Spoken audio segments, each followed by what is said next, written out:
All right, now not taking too much of your time, let's get back into our agenda, and we are all set to get on with a panel discussion on the topic unlocking value beyond cost savings, the evolving role of procurement in strategic growth.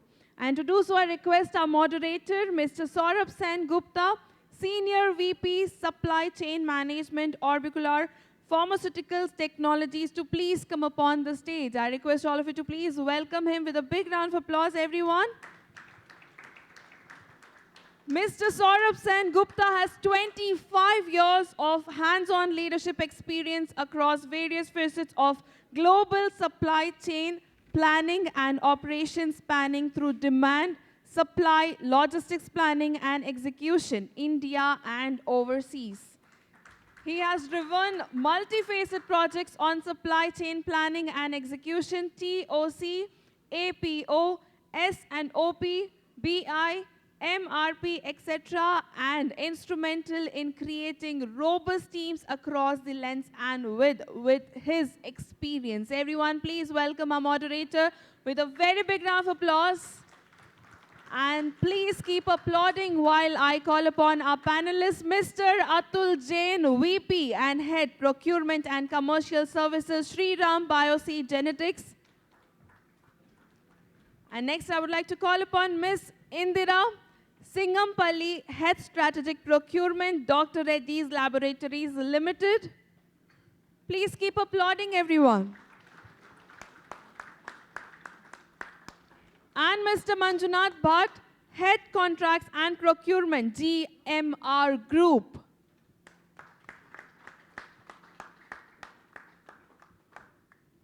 Mr. Ravindra Mathkari, Head of Supply Chain Management, Keolis Hyderabad Mass Rapid Transit System Private Limited.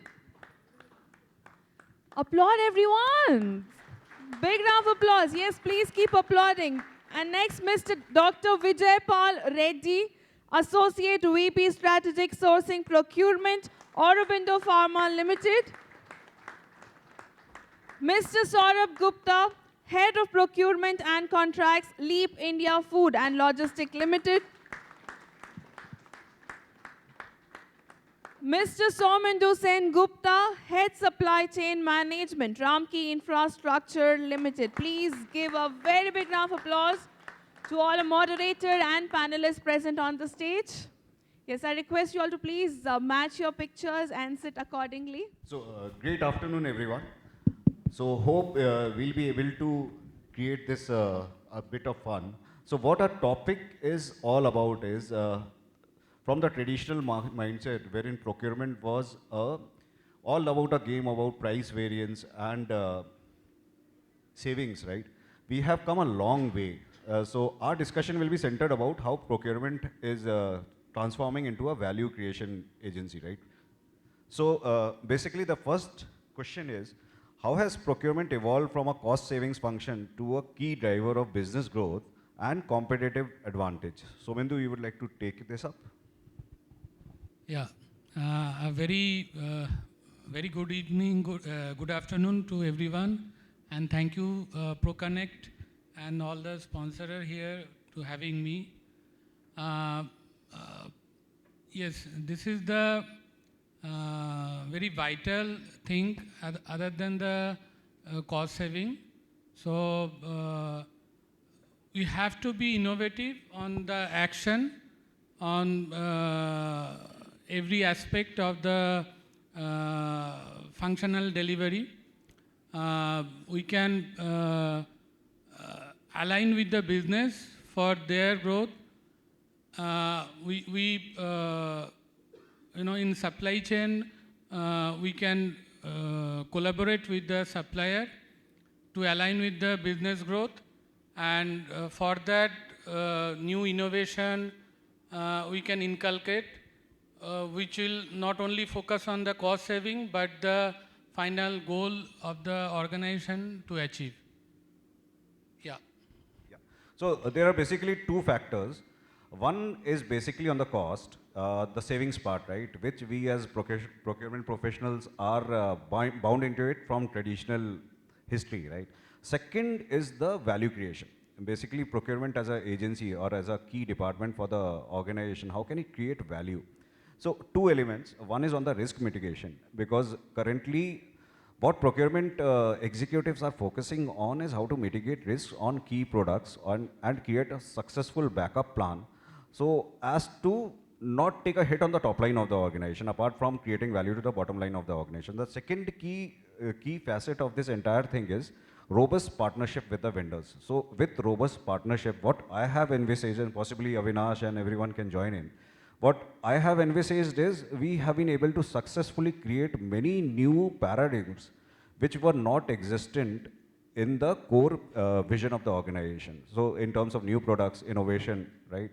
So these are the facets where procurement adds value as of now, apart from the cost savings mindset which we all have been working or associated with. So my request to the audience will be, if you have questions in between, you can please raise your hand. If you want to add something in between, please raise your hand. Let's try to make it an interactive session rather than we speaking from the podium, right? So the next aspect of this entire thing is, how can procurement leaders foster supply-driven innovation to create new business opportunities, right? Indira, you would like to take this up? Hello everyone, I'm Indira from Biologics Unit of Dr. Reddy. Hope I'm audible. So in today's competitive business landscape, where consumers are expecting constant enhancement of products into the market, not only products and services, it has become imperative for organizations to shrink time gaps between consecutive launches.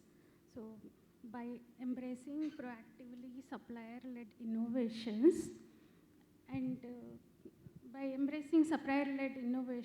companies can gain competitive advantage, and the procurement function can foster supplier-led innovations by actively collaborating with the suppliers, leading into strategic partnerships, and having clear communication channels being opened so that enhance and improve interactions, where suppliers should feel free to come up with innovative ideas, unconstrained ideas, and organizations can take a call which can be adopted whether it is feasible or not. But opening up the channels where you can have seamless flow of thoughts, knowledge sharing platforms can definitely improve our supplier-led innovation, and organizations have to adopt for competitive advantage. The main crux is identifying a strategic partner who can show continuous improvements and also stick to the timelines. That is the ball of the game. Sure. Anyone would like to add something to that? It's open. I would like to add, see, I'll frame in our organization in Ramky the infrastructure for the process of the business. What business want? They want the performance-based delivery.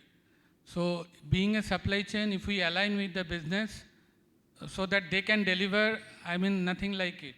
We cannot work as a silo. So, you know, one of the project was there where we have to build a leachate treatment, and we collaborated with one of the vendor as a partner, and built a leachate treatment plant which is running at the Hyderabad itself.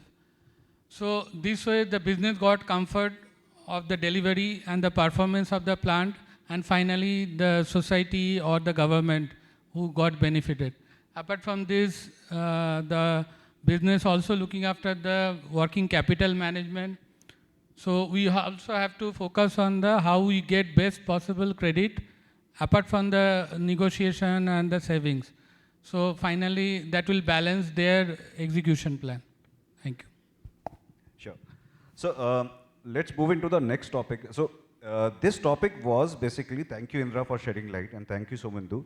This topic was basically how can procurement leaders foster supply-driven innovation to create new business opportunities. So people working in the pharma segment, right, will be aware of how line extensions and new products are getting added not only from the marketplace, but also from the supplier base, right? When we are interacting with the suppliers, they only come up with recommendations that this can be a great addition to the portfolio, right? So moving on to the next one, what are the best practices for aligning procurement goals with overall corporate strategy and long-term business growth? Ravindra, you. I will take this point. Good afternoon all. I am audible. I am from the Keolis Hyderabad rapid mass transit system, which is working with the L&T Metro, and we are operating and maintaining Hyderabad Metro as well. As you know, the transportation pulse of the Hyderabad is the Hyderabad Metro. So the question is the strategic planning and the role for this procurement area. So everyone knows about the strategy, and the strategies are depend upon not only with the vision, mission, and the goal of the company. There are three types of the categories involved. One is the strategic planning is required, or strategic vision is required. Second one is the operational operation goals are also required. What are the operations? Because every domain is having the different operations and different difficulties in their organization. Third one is the procurement segment is not a cost center. It is a profit center. So every management should think on that. Procurement is the profit center, because what we are speaking, our word is having value, because how we negotiate, we are creating the profit for the company. The negotiation is the profit art of the company, and the operational excellence for this KPI. In this context, when we are discussing about the KPIs for the procurement department, it is not for the limited word, the cost saving. It is the entire end-to-end supply chain. That is from the vendor development to the financial closure. So it includes the vendor development, product development, then the negotiation, purchase order management, then the transportation and logistics, inventory management, and the financial closure. So all these activity considering the procurement. In this activity, we have to work as per the company's mission and values. So as a transportation industry, our mission is depend upon the 4 pillars. One is our planet, one is our people, one is our passenger, and one is our PTA.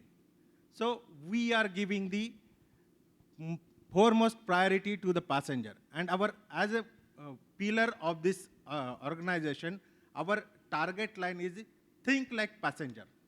So we are the operator, but we have to think like the passenger. How passenger would be safe in the our transportation system, how it is ace to him, how it is reliable to him, and how it is safe to him.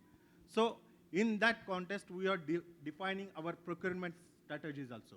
So safety is the first priority. Second one is the quality, and third one is the cost. You know, everything matter with the cost, but the safety is most important, because we are running 5 lakhs passengers per day. So every 5 lakhs lives we are transferring from one location to another location.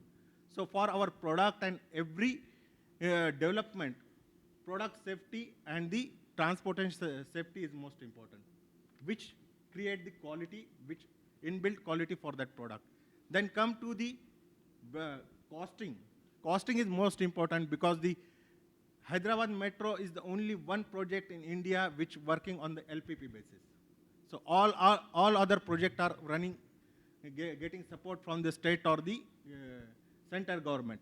But it is a private organization, and you know that investing money in 10 years before for the public services, it's a huge and great decision, and we have to work for that. So each penny is very important to us.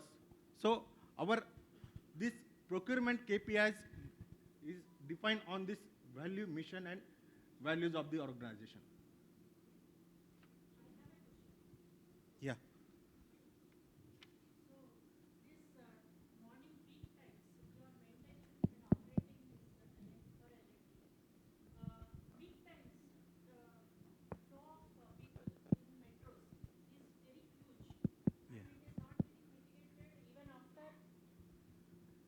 4 minutes, 5 minutes interval also, if you are shuttling that metro, is not sufficient. There is no space for keep our leg also. So what are your future plans and what is your strategic thought process? How can you help passengers as your main P is related to passengers? Thank you. This is the good question, and this question is arise in all Hyderabad people. And where there is a problem, there is the opportunity for growth. Okay, we are also, and Hyderabad Metro is the only one metro who is running with the 100% capacity. We are running with the 57 train sets to the all 57 stations, and all working days means on the first day of every week, we are running with the 100% capacity. No other metro in the world running with the 100% capacity. Second one is we know that presently the ridership of the Hyderabad Metro is reaches around 4.52 lakhs per day, average. In the peak, it goes to the 5,42,000 on the 27th November 2024, 27th September 2024. And we are, as you know, I explained, this is the organization, is the private organization. And for the, this is constructed because metro is the pre-designed activity, because every station is designed for the particular number of trains. So if we increase the number of train in the same, so there is the clashes of the signaling and other communication system. So that design has to be work and redesigned with our OEMs also. Second one is the technology that metros are from the Korea. So we have to use that same metro in the same path, because the communication cannot clash of, because every company is having the different signaling and the comm system for their different railways. So it should not be cross that signals. So that, and the huge investment is there, but still our organization is planning for increasing some train set with the same route to avoid this transportation system. But it is in the process, it should take many permissions for that, and we have to check the running operation and maintenance feasibility on the same way. Yeah, I think a great discussion. So, I really appreciate your firm, because it is very peak. Hyderabad is public transportation is very peak, whereas Lucknow Metro, Nagpur, those are very minute. People doesn't use much. Yeah. So thank you for your answer. Thank you. So, you would like to add something to the topic? No, I can resonate with L&T Hyderabad Metro because I spent almost quarter years, more than 2 decades with L&T. And obviously the traffic analysis has been done before coming or launching the project. After getting metro launched, definitely some movement of traffic happened to that particular route. I'm sure the presently who is operating, they will take care of and reanalyze the traffic load and do the best. So, nice. So, let's get back to the procurement subject.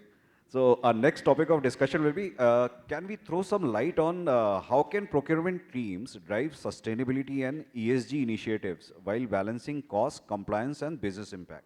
Vijay? Thanks, Saurabh. ESG is Slightly closer.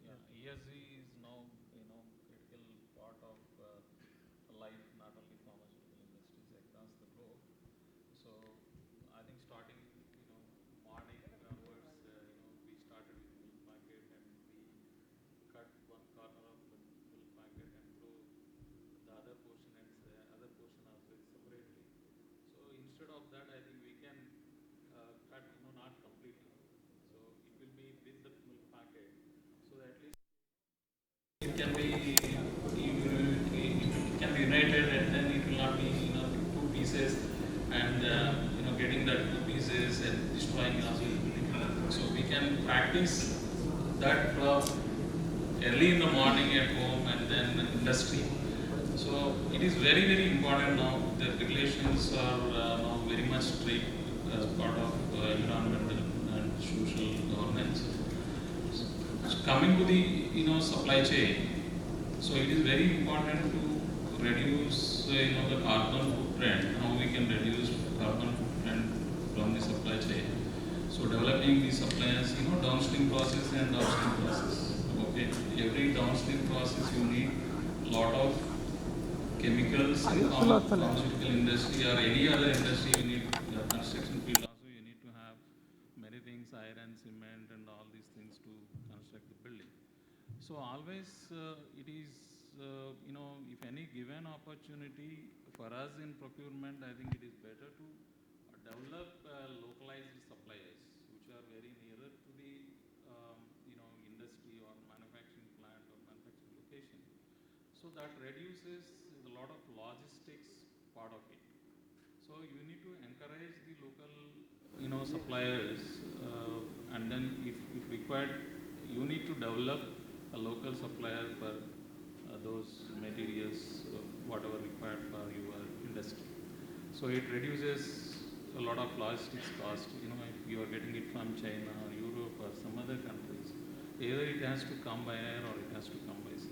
If there is no option to get the material localized, so you can always go for, air shipments can be converted to the sea shipment, ocean freight. So thereby, you can reduce some carbon footprint. So another thing is, going into, green solutions. So how we can co-develop with suppliers. Green solutions. In terms of the pharmaceutical chemistry, there are a lot of solvents and chemicals being used. So how we can improvise your throughput by reducing the chemicals used? How you can go for bio conversions instead of the chemical conversions? So the flow chemistry. So I am touching bit of the process as well, to link to the ESG. So all these things, I think you need not to do at your site. You can always work with your suppliers. They may be having different mindset, different manpower resources available.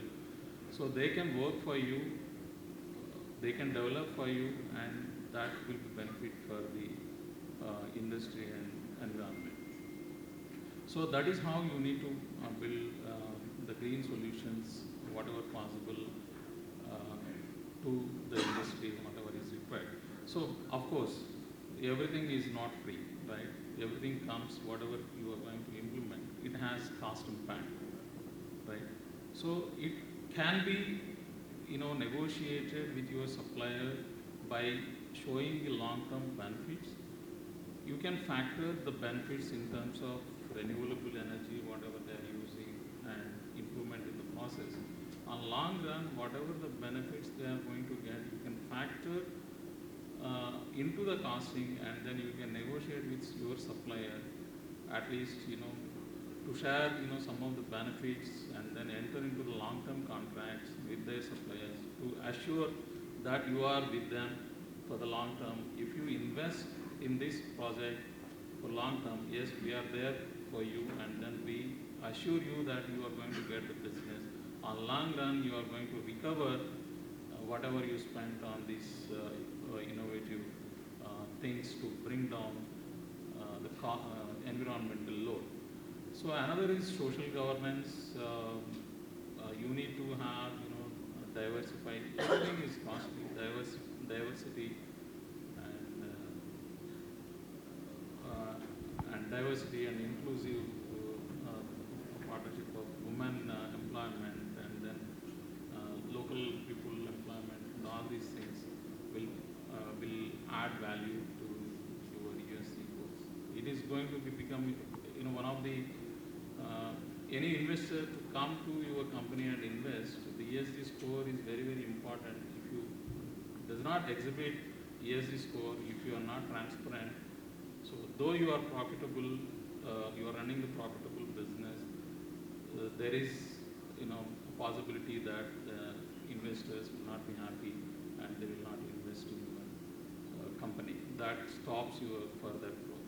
So it is very important to be with environmental friendly operations to have a sustainable business and sustainable economy and sustainable world.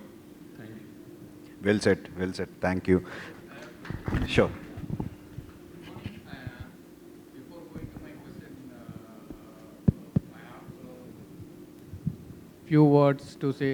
When Indrani said this supply partner, the encouragement for the their local initiatives or the ideas to the organization which they are supplying, and Mr. Ravindra though said the safety.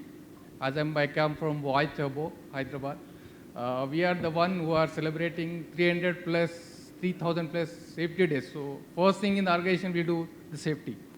So the one I appreciate his comment, and also Mr. Vijay said the innovation and my question to the panel is, first thing as a procurement leaders to your next level, first thing you said that first KPI is the, as a procurator, first KPI is the how much you will do the savings for this year.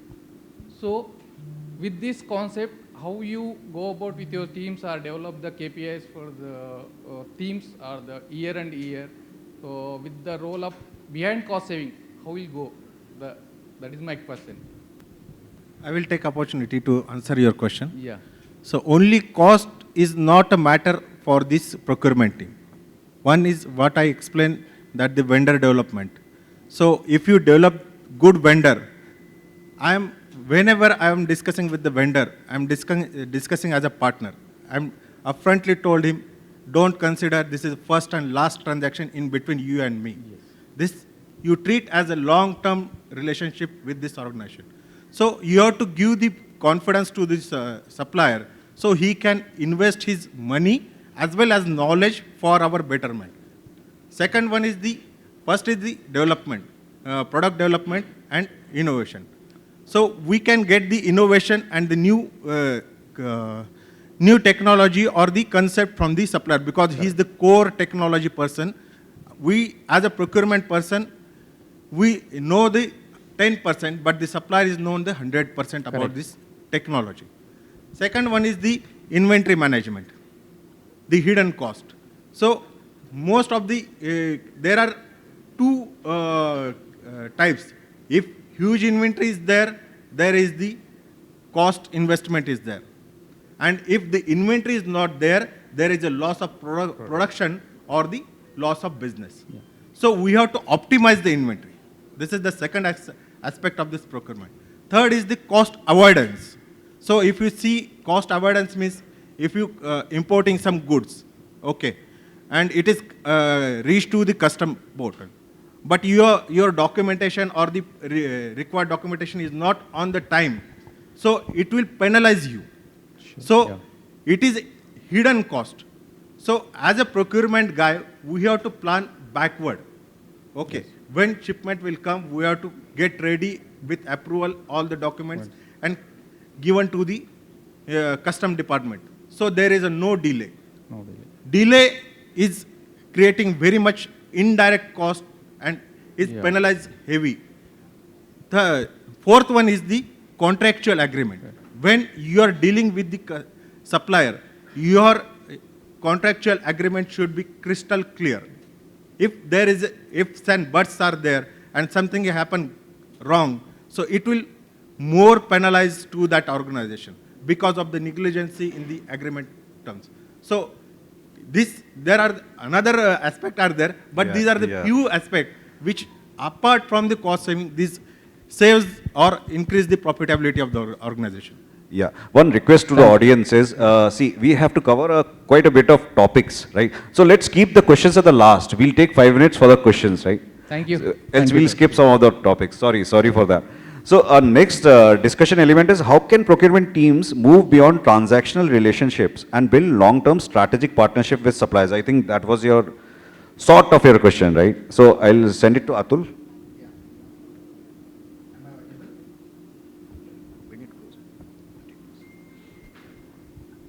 Thank you. And that's I'm going to speak about that. So Uh, to me, when I talk of strategic, primarily the customer is objective for everybody. So that supply chain is not a back-end support. If somebody need to produce, I have to supply him the material. We all has to, develop that mindset. And I think Ravindra said that point, we have to become a profit center. So end of the day, a mindset shift is required, how we can service our customer. And cost is a one part. But like I deal in an industry which is seasonal in nature. So my product will be consumed in 3 months. Then next window will come after. If I'm not getting that material on time, the cost is of no value to me.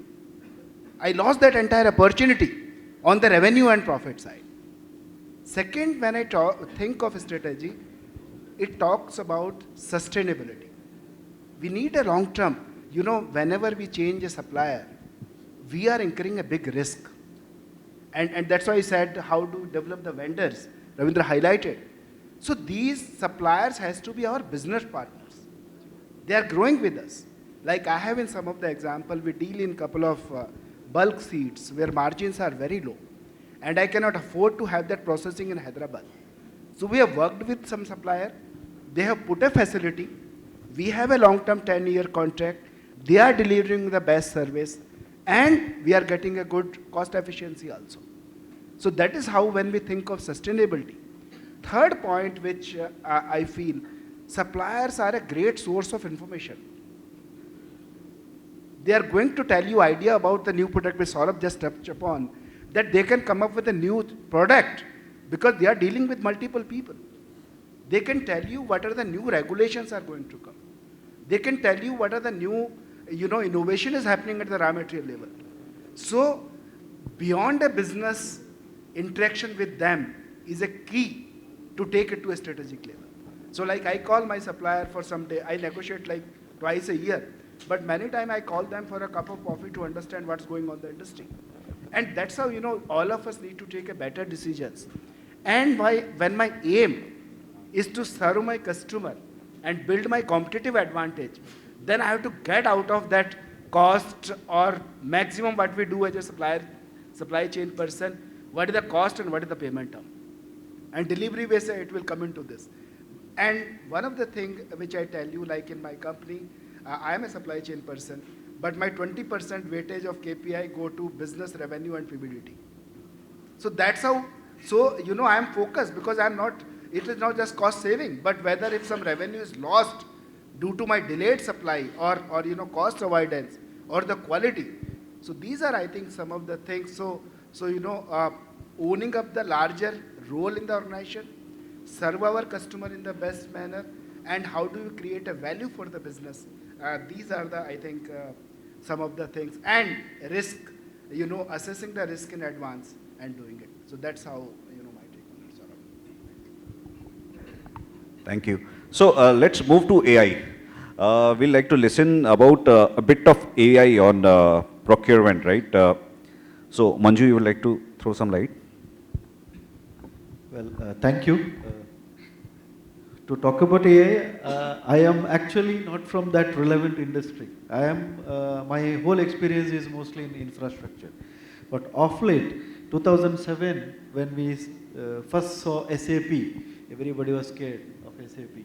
How we adopt SAP in construction, very difficult industry. All other industries may be a little bit easy, but infrastructure development was very difficult. We adopted it. Took 2 years, but we adopted. And recently, post-COVID, AI became very much a part of your life. Recently, you know what happened with the DeepSeek, right? The whole market got tumbled.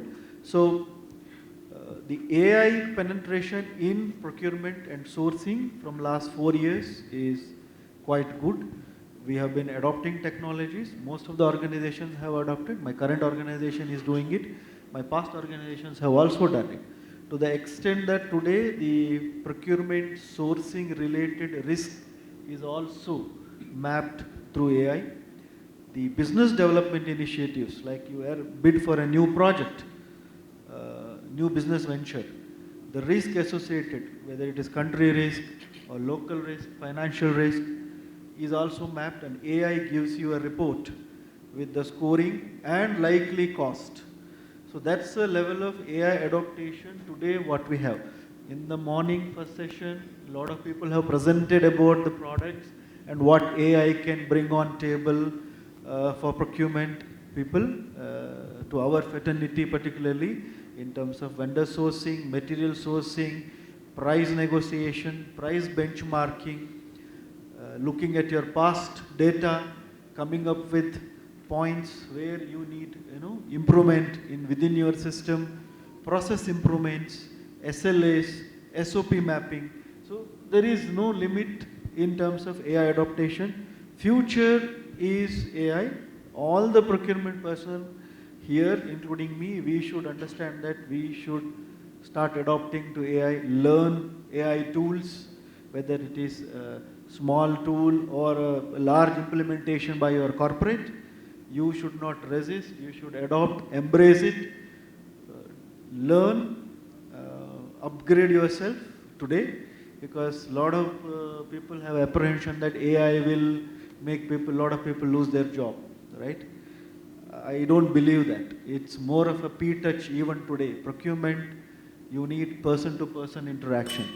It is 2 to 3, sorry, I'll take 10 seconds and I'll close. So it is more of a person-to-person interaction today, at least this part of the world, and it will continue to be. But you need to adopt technology. That is the mantra today. Thank you. Thank you. So, still last, we'll take one last question before clapping, right? So over to Saurabh, how should procurement professionals upskill and transform their roles to stay relevant in an evolving business landscape? Thanks, Saurabh. I think procurement professional should be more proactive approach in this our procurement system. If we have a proactive approach, then we can solve our problem very easily. Right now, traditionally, all are saying that procurement is about the cost saving. But my perception is different. I am not believing cost saving. I am believing in cost optimization or process optimization. If we optimize the process, then automatically cost will save. And there are many ways we can have this for this.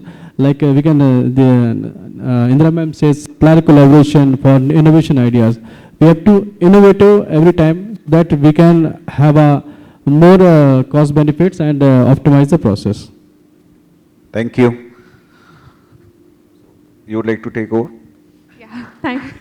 Yes, please give them a big round of applause. Thank you for the discussion. We would like to felicitate you all. And I request Mr. Atul Jain, sir, I request you to felicitate the moderator and our panelists present here. Yes, to start off with our moderator, Mr. Saurabh Sengupta. Big round of applause for him, everyone.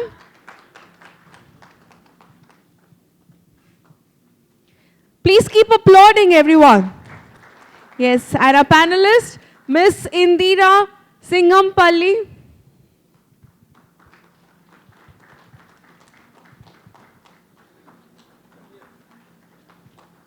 Mr. Manjunath Bhat.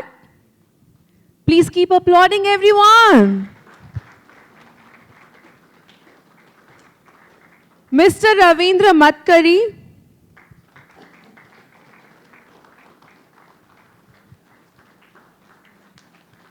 Dr. Vijaypal Reddy.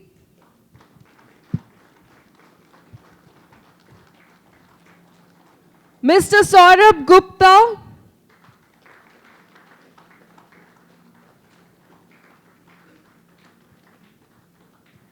And Mr. Soumendu Sengupta. A big round of applause for all of them present on the stage, and I request all of you to please pose for a nice picture along with your certificates. All of you together, a group picture.